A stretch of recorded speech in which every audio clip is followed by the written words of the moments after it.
भ्यो नमः अस्मत्परमगुरुभ्यो नमः अस्मत्सर्वगुरुभ्यो नमः मातृभ्यो नमः पितृभ्यो नमः मातापितृभ्यो नमः श्रीमते नारायणाय नमः श्रीमते विश्वक्सेनाय नमः श्रीमते रामानुजाय नमः श्रीहैमते हयग्रीवाय नमः कैलहरीं असकलहरीं सकलहरीं श्रीमात्रे नमः ज्ञानानन्दमयं देवं निर्मलस्फटिकाकृतिम् आधारं सर्वविद्यानां हयग्रीवम् उपास्महे।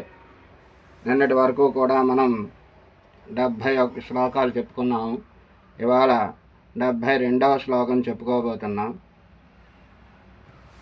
అమ్మవారి తాలూకా అనుగ్రహం అందరికీ ఉండాలని కోరుతూ సౌందర్యలహరి 72వ శ్లోకం. దీంట్లో శంకర భగవద్పాదులు అమ్మవారి తాలూకా స్తనద్వయాల గురించి వర్ణించడం అనేది జరిగింది.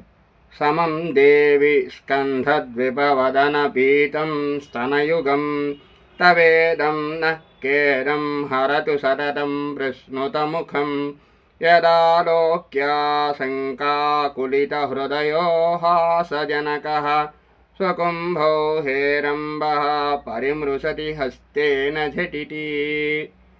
సమం దేవి స్కంధద్విపవదన పీతం స్తనయుగం తవేదం నః ఖేదం హరతు సతతం ప్రశ్నుతముఖం యద్ ఆలోక్య ఆశంకా కులితహృదయో హాసజనకః స్వకుంభో హేరంబః పరిమృశతి హస్తేన ఝుటితి.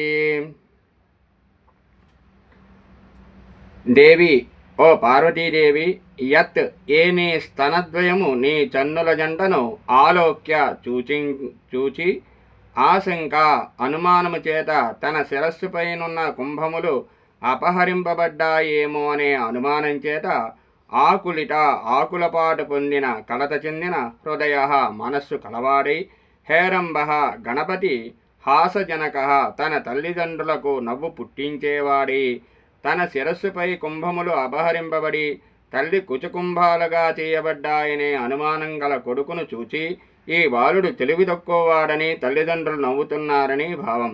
స్వకుంభౌ తన తలపై గల కుంభాలు రెండిని గణపతి ఏనుగు తల కలవాడు కాబట్టి అతని తలపై ఏనుగుకు వలె 2 కుంభాలు ఉంటాయని గ్రహించాలి. హస్తేన తొండముతో ఝటితి వెంటనే పరిమృశతి తడుముకున్నాడో అటువంటి సమముగా ఒకే కాలములో స్కంధ ద్విపవదన పీతం స్కంధ కుమారస్వామి చేతను ద్విపవదన ఏనుగుముఖము గల గణపతి చేతను పీఠం త్రాగబడినదియు సతతం ఎల్లప్పుడూ ప్రశ్నుత ముఖం పాలను స్రవించే చనుమనలు గలదియు అయిన తవ నీ యొక్క ఇదం స్తనయుగం ఈ 2 పాలిండ్లు స్తనముల జంట నహ మా యొక్క ఖేదం దుఃఖమును హరతు హరింపజేయుగాక పోగొట్టుగాక. వినాయకుని ముఖము ఏనుగు ముఖము కాబట్టి గణపతి తలపై ఎత్తైన కుంభస్థలములు అనే శిరోభాగము ఉంటుంది. అటువంటి కుంభస్థలములు ఉండే వినాయకుడు తన తల్లి పార్వతీదేవి పాలిండ్ల నుండి పాలు తాగుతూ అమ్మ పాలిండ్లు ఏనుగు కుంభములే ఉండడం చూసి తన శిరస్సుపై ఉండే కుంభస్థలములే అనుకొని వాటిని తన తల్లి అపహరించిందేమో అని భావించి వెంటనే తన తలపై కుంభములను ఉన్నాయో లేవో అని తన తొండముతో తన తలను నిమురుకున్నాడు. గణపతి తలను నిమురుకోవడంలోని భావాన్ని గ్రహించిన అతని తల్లి పార్వతీదేవి అతని తండ్రి పరమశివుడు నవ్వుకున్నారట. ఈ విధముగా పార్వతీ స్తనకుంభములు గణపతికి సందేహాన్ని పుట్టించాయి. ఆ స్తనద్వయాన్ని గణపతియు కుమారస్వామియు ఒకేసారి పానం చేశారు.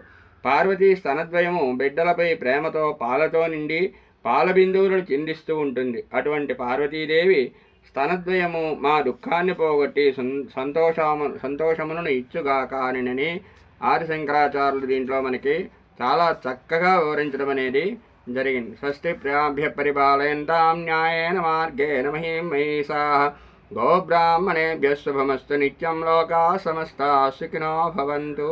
స్వస్తి.